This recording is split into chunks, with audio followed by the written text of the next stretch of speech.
Hi అండి, అందరికీ నమస్కారం. వెల్కమ్ బ్యాక్ టు కిరాక్ వంటలు. ఈరోజు మన వీడియోలో గుడిలో ప్రసాదంగా పెట్టి పులిహోరను ఇంట్లోనే సింపుల్గా ఎలా చేసుకోవాలో ఈ వీడియోలో చూద్దాము. అలాగే 3 నెలల పాటు నిల్వ ఉండే పులిహోర పులుసుని ఎలా పెట్టుకోవాలో ఈ ఒకే వీడియోలో చూపించబోతున్నాను. ముందుగా ఇక్కడ 1/2 kg చింతపండుని 3 గంటల పాటు నీళ్ళల్లో నానబెట్టి ఇక్కడ ఇలా చిక్కని గుజ్జులాగా తీసి పెట్టుకున్నాను. ఈ రసంలోకి గింజలు, చింతపండు రేకలు రాకుండా చూడండి ఇలా వడపోసి రసం తీసుకొని పెట్టుకున్నాను. ఇప్పుడు ఒక కడాయిలోకి ఈ చింతపండు రసాన్ని వేసుకోండి. ఈ చింతపండు రసాన్ని ఎంత చిక్కగా తీసుకుంటే అంత తొందరగా పులుసు రెడీ అవుతుంది. ఇప్పుడు ఇందులోకి 10 వరకు ఎండుమిర్చి, 6 పచ్చిమిర్చి, బెల్లం కొద్దిగా వేసుకోండి. రుచికి సరిపడా ఉప్పు, 1/2 టీ స్పూన్ పసుపు, 2 టేబుల్ స్పూన్ ఆయిల్ని వేసుకోండి.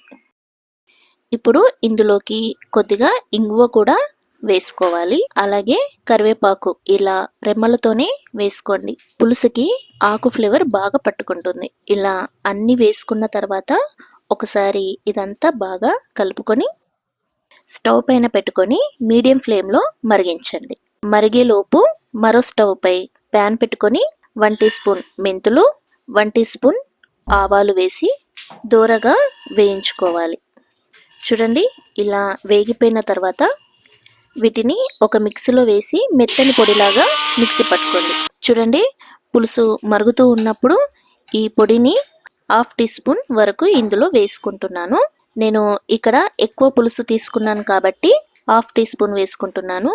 అప్పటికప్పుడు చేసుకునే వాళ్ళైతే చిటికెడు వేసుకుంటే సరిపోతుంది. ఇది వేయడం వల్ల పులిహోరకి మంచి టేస్ట్ వస్తుంది. గుడిలో ప్రసాదంగా రావాలి అంటే ఈ పొడి అస్సలు మర్చిపోకండి. ఇప్పుడు ఇదంతా ఒకసారి కలుపుకొని పులుసు మరుగుతూ ఉన్నప్పుడు పైకి చిత్తుతూ ఉంటుంది కాబట్టి మూత పెట్టి మధ్య మధ్యలో కలుపుతూ చిన్న మంటపై 20 నిమిషాల పాటు ఉడకనివ్వండి. చూడండి 20 నిమిషాల తర్వాత చూపిస్తున్నాను.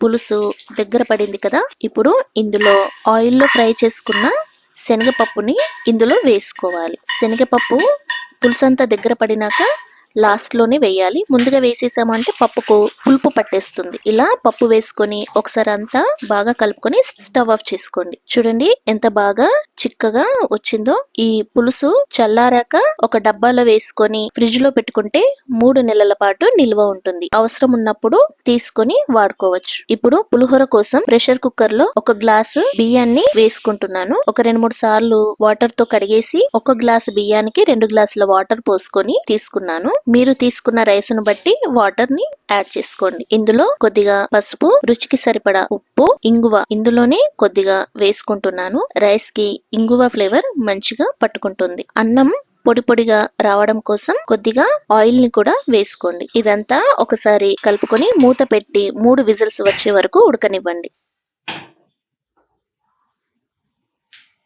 3 విజిల్స్ తర్వాత చూపిస్తున్నాను. చూడండి చక్కగా పొడి పొడిగా ఉడికిన ఈ అన్నాన్ని ఒక పెద్ద గిన్నెలోకి తీసుకొని చల్లారనివ్వండి. అన్నం చల్లారేంత వరకు పోపు కోసం స్టవ్ పైన ప్యాన్ పెట్టుకొని 1 టేబుల్ స్పూన్ ఆయిల్ వేసుకొని ఇందులో ఆవాలు వేసుకొని చిటపటా అన్నప్పుడు ఎండుమిర్చి అలాగే 1 కప్పు పల్లీలు వేసి కాస్త బ్రౌన్ కలర్ వచ్చే వరకు ఫ్రై చేసుకోండి. ఇలా ఫ్రై అయిన తర్వాత ఇందులో నిలువుగా కట్ చేసుకున్న పచ్చిమిర్చిని వేసుకొని కొద్దిగా జీడిపప్పు, కరివేపాకు వేసి తాలింపు బాగా వేగనివ్వండి. ఇందులో ఇంగువ వేయడం లేదు.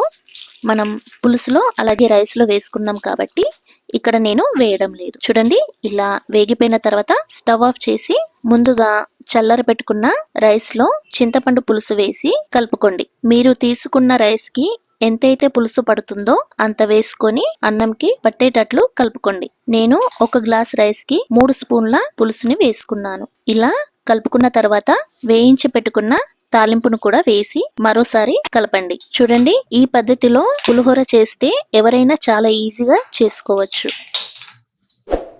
మీకు గనుక నా వీడియో నచ్చినట్లయితే లైక్ చేయండి, కామెంట్ చేయండి. మరిన్ని వీడియోల కోసం మన ఛానల్ని సబ్స్క్రైబ్ చేసుకోండి. Thank you for watching.